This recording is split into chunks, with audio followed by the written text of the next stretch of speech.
unilateral steps that President Obama has taken just in the last few weeks. We're talking about everything from the Russian sanctions to the UN Security Council condemnation, or allowing the UN Security Council to go forward in the condemnation of the Israeli settlements, preserving large swaths of land. Is the paper of record, the New York Times, said, is this about boxing Trump in?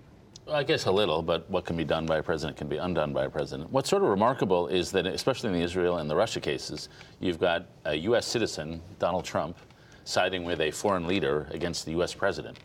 There is a reason why president-elects have tried to remain mute during their transitional periods relatively, because you just don't want to be for some other country against your own government, and especially when you're about to take the helm of that government. And there'll be a lot of permanent people who are just going to be stuck there who are now in a war between the president-elect and the guy they're currently serving. David, does this violate the spirit of that smooth transition that both gentlemen had that photo op with in the White House? Well, President Obama is still president to January 20th, and the world keeps turning. Now, the Republicans wanted to call his presidency over in last February when he nominated Merrick Garland to the Supreme Court. The UN sanction vote came up. It wasn't scheduled by Obama, and a lot of people think he should have responded to the Russian hacking of the U.S. elections weeks, if not months ago. So these happened on his watch. There's nothing wrong with him dealing with it. The Trump side now seems to be whining that he's violating the smooth transition and, trying to delegitimize Trump. But coming from Trump, who pushed the racist birther conspiracy theory for years against Barack Obama, I think Obama's been very much a gentleman, and he has a lot of reason to just not even bother to deal with Trump. How different is this from previous presidents? On their way out, is it fairly traditional to leave an exclamation point at the end? Well, it's kind of different, I think, depending what's happening. When George W. Bush left, he left Barack Obama 2 raging wars. And, the biggest fight he had was inside his own government about whether or not to pardon Scooter Libby. And he was sort of consumed fighting with Dick Cheney about that, and didn't do a lot, I think, externally. I think he was focused on trying to, from a national security perspective, bring Obama and his people up to speed so they could take control of these wars. Bill Clinton had the controversy with pardons when he was walking out the door, Mark Rich and others, that certainly tarnished his reputation. But I think Obama is just doing what he should be doing at this point. David Brooks, it almost seems like there's a first 100 days strategy, and at the end of 4 or 8 years, the last 100 days to do all the things that you wish you could have done, but this is on your way out. Yeah, that is not abnormal. If you look at regulations that come out of White Houses, even Republican White Houses, there's a ton right at the end as they try to jam everything in at the end. That's reasonably standard. But there certainly is a pattern of administrations that have good transitions, George W. Bush to Obama, and administrations that have really bad transitions. I'd say Eisenhower to John F. Kennedy. I would say this is beginning to look like a bad transition as they begin to argue it's even at the presidential level, which is more or less unprecedented. Let's start talking a little bit about Russia. Will the sanctions that we've imposed keep the Russian hackers out? No. No, it's so disproportionate. I mean, they interfered in our elections, and we penalized a few of them. Whatever we're doing underground, we don't know. No, this is going to be a big issue, and I have to say that the Trump position is A, mystifying, but B, doomed. He has a nice little Putin bromance going on right now. I think we're going to get out the hankies because this is going to turn into an ugly relationship within a year or two. The things that make them similar, their machismo, their expansionary braggadocio, is going to turn them, I think, into bitter and dangerous enemies.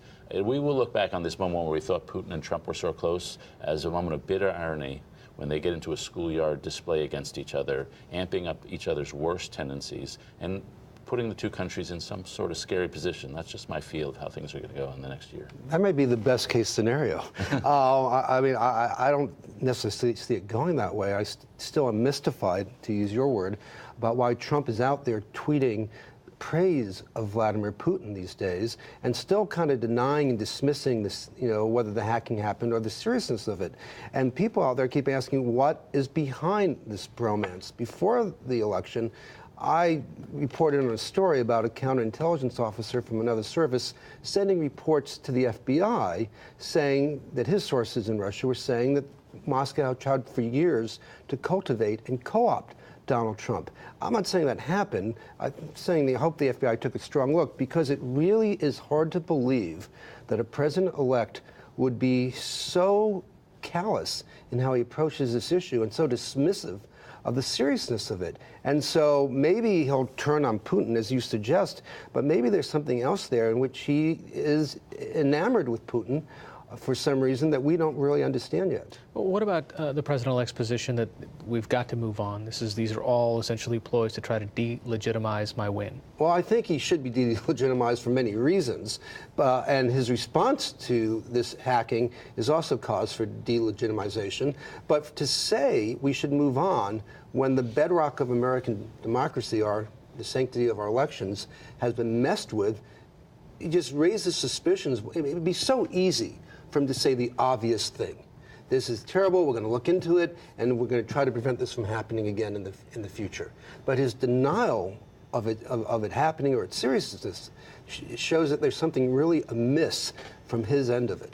David Brooks, what happens in that conversation with intelligence officials that Donald Trump said he is going to take in order to get to the bottom of this or get to a common set of facts? It's already a fairly tense relationship with the intelligence community. Yeah. Well, of course, I don't know what's going on in that meeting or in the mind of Donald Trump, but I do know one of the things President Obama was struck by was how much time he spent on cybersecurity as president. It was one of the big surprises of his president. And one of the things he said was that in the years ahead, the next president will be spending even more time. And cybersecurity isn't a thing that goes away after this election. It's a constant flow. And Russia has a very sophisticated, advanced attack on U.S. businesses and U.S. government and U.S. institutions. And it's not like Donald Trump is going to be walking away from this. He will be spending a lot of time on it if he's any sort of normal president. Well, maybe, but we don't know. I mean, he keeps dismissing the seriousness and even tweets out or puts out a statement saying, yeah, computers, it's kind of complicated. You know, a lot of things happen. It remains to be seen what he is serious about on any policy level. Well, speaking of policy level, one of the things that we saw was that the UN Security Council was allowed to go forward with a condemnation of Israeli settlements, that the United States did not use its veto power. Right move? I think it's a policy that's very defensible, in that right now the settlements are a complete obstacle or threat to a two-state solution. Now, I think Netanyahu and the far right of Israel don't believe in a two-state solution, and they just can't come out and say it yet. Now, Donald Trump's designated ambassador to Israel has said that quite clearly, but if there's no two-state solution, then Israel is on the path to being an occupying nation without full political rights for all its inhabitants. And there have been other Israeli leaders who have talked about the prospect of a form of apartheid in Israel. So I think the Obama position and the majority position of American Jews and a lot of Americans is a two-state solution. Settlements get in the way of that. If they're not stopped soon, there's no prospect for that type of solution. Now we disagree. So I think it's completely indefensible policy. Settlements are an obstacle to peace and to a two-state solution. There's no question about that. They are about the fifth or sixth most important obstacle right now. The fact that there could be an ISIS West Bank, the fact that the Palestinian government in Gaza doesn't even acknowledge Israel's right to exist, the fact of constant terror, delegitimization campaigns in the Palestinian schools, these are all much bigger facts. And for the Obama administration to focus on this one fact, almost not to the expense, but to diminish some of the others, which are much more important, is to cast all the blame on Israel and to take the UN policy toward Israel, which has been longstanding, and sort of surrender to it. Bibi Netanyahu, froze the settlements and offered to go toward a two-state solution. The Palestinians didn't take him up on it. Historically, we've had a series of these offers, and the settlements themselves are not the keystone here. And it seems to me myopic and bizarre that at the last moment, the Obama administration would surrender the whole balanced array of policies that are obstacles to peace and focus on the one that is most detrimental to Israel. Well, I think John Kerry's speech was not just about settlements. It was about the whole large path to peace and what's been happening to it. And it was one of the, I think one of the most thorough policy statements that you've seen from any Secretary of State on a contentious issue.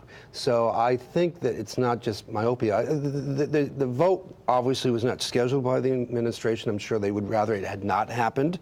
But I think they also wanted to send a clear signal because they don't believe Netanyahu is serious about a two-state solution. And the rapid expansion of the settlements is something that actually could be stopped and may not even be up for negotiation, but would be a good unilateral move on Israel's part. What about the choice of David Friedman as the ambassador? What does that do to the situation? Well, that just shows how polarized the whole situation has become, because the Obama administration is focused on the onus on Israel and the settlements, and then the Trump potential administration apparently is pro-settlement and almost against a two-state solution. So we've got two polar opposite Israel policies, which really break what had been a pretty decent bipartisan consensus that we've got to have a two-state solution. We sort of know what the border is going to look like. We sort of know what East Jerusalem is going to look like. And no administration has ever said, as the Obama administration sort of implied, that Israel wouldn't have access to the Western Wall, to the East Jerusalem. And that was also in the resolution. And all administrations have not really gone on the UN train. And so what we're seeing is a complete bifurcation to two wrong Israel policies. All right, finally, staying in the neighborhood, does it matter that the U.S. is not part of whatever this ceasefire in Syria is at the moment? I think it matters in that, you know, if you withdraw from the game, you're out of the game. And we've withdrawn from the game, and we said Assad had to go, he's going to stay. So we're out of the game, and they don't have to deal us in when it comes to finding a solution. But that was our choice. That was our choice to withdraw from that particular game. We were behind two ceasefires this year, one in February that lasted a few months and one in September that lasted about a week. We have no idea how long this is going to last. There's a great possibility that some on the rebel side will start fighting amongst themselves because some of the rebel groups, the more fundamentalist, are not part of the ceasefire. So, if there's anything that stops the fighting, stops civilian casualties, that's a good thing now for a pause. But I'm not very optimistic this is going to last. And I do think John Kerry has tried awfully hard to work with Russia and others to have a lasting, significant ceasefire. All right, David Corn and Mother Jones, David Brooks of the New York Times. David and David, thank you very much. Happy New Year. Happy New Year.